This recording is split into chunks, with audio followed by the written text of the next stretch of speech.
오늘 말씀은 누가복음 18장 31절부터 43절까지입니다. 예수께서 12 제자를 데리시고 이르시되 보라, 우리가 예루살렘으로 올라가노니 선지자들을 통하여 기록된 모든 것이 인자에게 응하리라. 인자가 이방인들에게 넘겨져 희롱을 당하고 능욕을 당하고 침뱉음을 당하겠으며 그들은 채찍질하고 그를 죽일 것이나 그는 3일 만에 살아나리라 하시되, 제자들이 이것을 하나도 깨닫지 못하였으니 그 말씀이 감추었으므로 그들이 그 이르신 바를 알지 못하였더라. 여리고에 가까이 가셨을 때에 한 맹인이 길가에 앉아 구걸하다가 무리가 지나감을 듣고 이 무슨 일이냐고 물은데, 그들이 나사렛 예수께서 지나가신다 하니 맹인이 외쳐 이르되 다윗의 자손 예수여, 나를 불쌍히 여기소서 하거늘. 앞서가는 자들이 그를 꾸짖어 잠잠하라 하되 그가 더욱 크게 소리질러 다윗의 자손이여, 나를 불쌍히 여기소서 하는지라. 예수께서 머물러 서서 명하여 데려오라 하셨더니 그가 가까이 오매 물어 이르시되 내게 무엇을 하여 주기를 원하느냐. 이르되 주여, 보기를 원하나이다. 예수께서 그에게 이르시되 보라, 내 믿음이 너를 구원하였느니라 하시매 곧 보게 되어 하나님께 영광을 돌리며 예수를 따르니 백성이 다 이를 보고 하나님을 찬양하니라. 아멘. 예수님과 제자들은 예루살렘을 향해 가고 있습니다. 목적은 하나, 그곳에서 예수님은 십자가에 달려 돌아가실 것입니다. 예수님은 32절과 33절에서 그 사실을 제자들에게 말씀해 주셨습니다. 그런데 제자들이 예수님의 말뜻을 알지를 못합니다. 다른 복음서들을 보면 제자들은 이때쯤 되면 예루살렘에 가서 예수님이 높은 곳에 오르시기를 잔뜩 기대하고 있었습니다. 예수님 곁에 있던 자신들도 예수님 따라 한 자리씩 차지하기를 고대하고 있었습니다. 그러니 지금 예수님께서 하시는 말씀, 즉 예수님이 고난받고 돌아가실 것이라는 말씀은 들리지도 않고 이해되지도 않습니다. 어쩌면 그들은 예수님께서 지금 무슨 비유 같은 것을 말씀하시나? 이런 생각을 했을 수도 있습니다. 그런 제자들을 데리고 예수님은 예루살렘을 향해 가고 계십니다. 예루살렘으로 내려가시면서 여리고라는 도시를 지나가십니다. 거기서 예수님은 한 맹인을 만납니다. 그는 맹인이면서 구걸을 했습니다.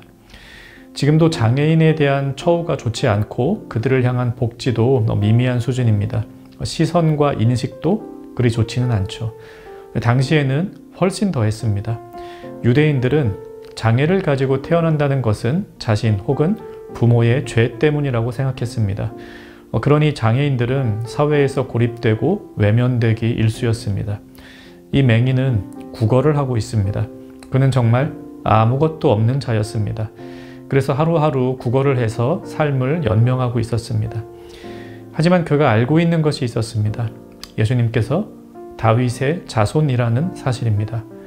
이 다윗의 자손이라는 말은 단순히 족보를 읊었다 이런 의미가 아닙니다. 구약 성경을 경건하게 보던 이들은 메시아가 다윗의 자손으로 오신다는 사실을 알고 있었습니다. 즉 이 맹인 거지는 예수님이 메시아이심을 고백하는 것입니다. 예수님께서 근처에 지나가는 것을 들었던 맹인 거지 소리를 질렀습니다. 다윗의 자손 예수여, 나를 불쌍히 여기소서. 그는 예수님을 다윗의 자손, 즉 메시아라고 분명히 불렀습니다. 그저 존귀한 선생님, 돈 많은 어르신 이렇게 부른 게 아닙니다. 다윗의 자손 메시아로 이 땅에 오신 분이라고 불렀습니다. 예수님이 그에게 가십니다. 무엇을 하여 주기를 원하느냐. 이르되 주여, 보기를 원하나이다. 그는 메시아께 할 수 있는 부탁을 했습니다. 앞을 못 보는 장애를 가지니 그가 원하는 것은 앞을 보는 것이었고 그 일을 해줄 수 있는 분, 바로 우리의 구주로 오신 메시아 예수 그리스도이셨습니다. 그에게는 그리스도를 향한 바른 지식이 있었고 그분을 부를 수 있는 신앙 고백이 있었고 그분에 나와서 바른 것을 요청할 수 있는 결단이 있었습니다. 우리가 앞서 보았던 제자들은 예수님께서 십자가의 길을 걸어가신다는 사실을 이해하지 못하고 믿지 못했습니다. 그분이 메시아의 사역을 감당하시는 것을 못마땅하게 여겼습니다. 제자들은 이미 예수님과 3년이라는 시간을 함께 보내며 그분의 말씀을 오래 듣고 그분과 가까이 있었습니다. 하지만 그들은 여전히 이분이 진정 누구신가 하는 것은 알지 못했습니다. 그저 자신들의 생각들에 사로잡혀 자신들의 마음속에 적당한 메시아 상을 만들어 놓고 있었을 뿐입니다. 예수님을 구주로 믿은 지 몇 년 정도 되셨습니까? 그분에게 무엇을 요청하고 계십니까? 무엇이라고 기도하고 계십니까? 혹 본문에 나오는 제자들처럼 그분의 의중은 상관없이 나의 생각과 관심사만을 끊임없이 주님께 갈구하고 있지는 않습니까? 아니면 본문에 나오는 맹인 거지처럼 예수님의 이름을 바르게 부르고 그분께만 구할 수 있는 것을 구하고 계십니까? 주님은 42절에서 맹인 거지를 향하여 내 믿음이 너를 구원하였느니라 말씀하셨습니다. 믿음은 바른 대상을 바른 고백으로 일컫는 것입니다. 우리 믿음의 대상이신 예수님을 다윗의 자손으로 부른 소경과 그분이 메시아이심을 인지하지 못한 제자들, 우리는 어떤 믿음을 소유해야 할까요? 말씀 생각하며 같이 기도하겠습니다. 예수님에 대한 바른 지식을 달라고 기도합시다. 그분을 더 제대로 알게 하옵소서.